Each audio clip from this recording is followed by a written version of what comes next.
Hello. So இந்த video யாருக்குன்னா நம்ம சப்ஸ்கிரைபர் நேம்டு பிரவீன் குமார். அவங்களுக்கு இந்த வீடியோ ஆக்சுவலாக நான் இங்கிலீஷில் போஸ்ட் பண்ணியிருந்தேன். அவங்க தமிழில் கேட்டதுக்காக இதை நம்ம இப்போ தமிழில் பண்ணுறோம். இந்த வீடியோவில் என்னென்னா, நம்ம மேகியை அதில் அந்த பேக்கெட்டில் இன்ஸ்ட்ரக்ஷன்ஸ் கொடுத்துருப்பாங்கல்ல, அதில் இருக்க மாதிரியே பண்ண போகிறோம். அதுக்கு ஒரு மேகி பேக்கெட், ஒரு ஃபேமிலி பேக் எடுத்தாச்சு. அதில் எப்படியும் நான் ஒரு பீஸ் தான் சாப்பிடுவேன். ஸோ முதல்ல பேக்கெட் பிரிக்கிறதுக்காக சிசர் தேடிட்டு இருந்தேன். சிசர் கிடைக்கல, அப்புறம் கிடச்சிருச்சு.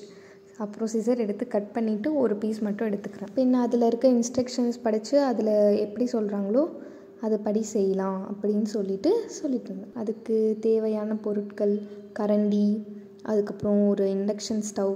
இது ஆக்சுவலாக ஹாஸ்டலில் இருக்கிறதுனால இண்டக்ஷன் ஸ்டவ் தான் யூஸ் பண்ண முடியும். அப்புறம் ஒரு சின்ன பேன், மசாலாவையும் மேகியும் தனித்தனியாக எடுத்து வச்சுட்டேன்.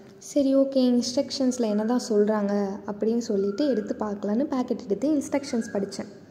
அதில் இன்ஸ்ட்ரக்ஷன் என்னென்னா, முதல்ல மேகி இருக்குல்ல, அந்த பீஸை 4 பீஸாக உடைக்கணுமா. அதை 4 பீஸாக உடைக்க ட்ரை பண்ணி 5 பீஸாக உடைஞ்சிருச்சு. அடுத்து 210 ml தண்ணி ஊற்ற சொல்லியிருக்காங்க. ஊற்றி அது பாயில் ஆகணும், கொதிக்கணும். அது கொதித்ததுக்கு பிறகு அதில் இந்த மசாலாவை போடணும். அந்த மேகி மசாலா கொடுத்துருப்பாங்க இல்லை அந்த பேக்கெட்டில், அதை இந்த கொதிக்கிற தண்ணியில் போடணுமா. அது போட்டதுக்கப்புறம் மேகியை போட்டு 2 நிமிஷம் அது குக் ஆனதுக்கப்புறம் அதில் தண்ணி இருக்குமா, தண்ணி தேங்கி இருக்குமா. அந்த தண்ணியை அப்படியே வச்சிடணும் 1 நிமிஷம். அதாவது 2 நிமிஷம் மேகியை மசாலா இந்த கொதிக்கிற தண்ணியில் போட்ட மசாலாவில் குக் பண்ணதுக்கப்புறம் 1 நிமிஷம் அப்படியே விட்டுடணும். எதுவுமே பண்ணாமல் ஸ்டவ் ஆஃப் பண்ணிவிட்டு அப்படியே விட்டுட்டு 1 நிமிஷத்துக்கு அதுக்கப்புறம் அதை எடுத்து சர்வ் பண்ணி சாப்பிடலாம் அப்படின்னு இன்ஸ்ட்ரக்ஷன்ஸ்லாம் போட்டிருக்காங்க. இப்போ தண்ணியை கொதிக்க விடணும். பார்த்தீங்களா, தண்ணியில் வேப்பர் என்னது ஆவி பறக்குது. அப்படின்னா தண்ணி நல்லா கொதிக்குதுன்னு அர்த்தம். இப்போ இதில் அதில் தனியாக எடுத்து வச்சுருந்தோம்ல மசாலா, அதை இதுக்குள்ளே போடணும். மசாலா போட்டதுக்கப்புறம் 2 நிமிஷம் இது நல்லா அந்த தண்ணிக்குள்ளே பாயில் ஆகணும். மசாலாவும் தண்ணியும் ஒன்றா சேர்ந்து அதில் இந்த ஃபோமியாக வருது பார்த்தீங்களா, அது எனக்கு பிடிக்காது. அதை தான் எடுத்து காமிக்கிறேன்.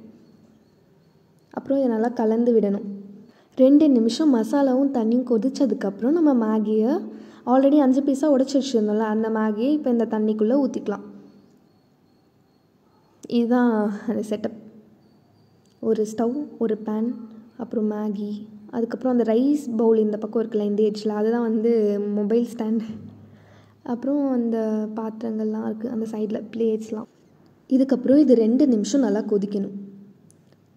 ஆக்சுவலாக இதுக்கு முன்னே நான் 2 நிமிஷம் சொல்லிட்டேன்ல மசாலா கொதிக்கிறது. இல்லை இந்த மசாலா இல்லை ஆக்சுவலாக இப்போ தான் கரெக்டாக சொல்ல போகிறேன். என்ன பண்ணேன்னா, முதல்ல தண்ணி கொதிக்க வச்சிரும். அதுக்கப்புறம் அதில் மசாலா போட்டு அதுக்கப்புறம் மேகி போட்ட அப்புறம் தான் 2 நிமிஷம் கொதிக்க விடணும். இந்த 2 நிமிஷம் இந்த மேகி குக் ஆகிறதுக்கு. சரி, ஓகே. இப்போ இது 2 நிமிஷத்துக்கு அப்புறம் குக் ஆன அப்புறம் 1 நிமிஷம் அதை அப்படியே விட்டுட்டு 1 நிமிஷத்துக்கு பிறகு அதை பிளேட்டில் போட்டு சாப்பிடலாம். சாப்பிட்டு பார்க்கலாமா? நல்லா தான் இருந்துச்சு, ரொம்ப மோசம்லாம் சொல்ல முடியாது. இருந்தாலும் நம்ம எனக்கு ஆனியன்ஸ், அதுக்கப்புறம் இந்த ஸ்பைசஸ், சில்லி, அந்த மாதிரி ஃப்ளேவர்ஸ்லாம் பிடிக்கும். ஆனியன் பிடிக்கும். ஸோ அது கம்பேர் பண்ணுறப்ப இந்த ஆனியன், அதுக்கப்புறம் நல்ல மிளகா அதெல்லாம் போட்டு சாப்பிட்றத கம்பேர் பண்ணுறப்ப இது ஓகேஷ் தான்.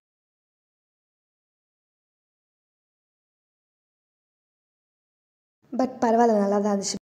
நீங்களும் நல்லா சாப்பிடுங்க. ஆனால் இந்த மாதிரி ஜங்க் ஃபுட் சாப்பிடாதீங்க, ஹெல்த்தியாக சாப்பிடுங்க. நான் ஹாஸ்டலில் இருக்கிறதுனால வேறு வழி இல்லாமல் சாப்பிட்றேன். வேறு ஆல்டர்னேட்டிவ்ஸும் சீக்கிரமாக சமைக்க எதுவும் இல்லாதான். பாய்.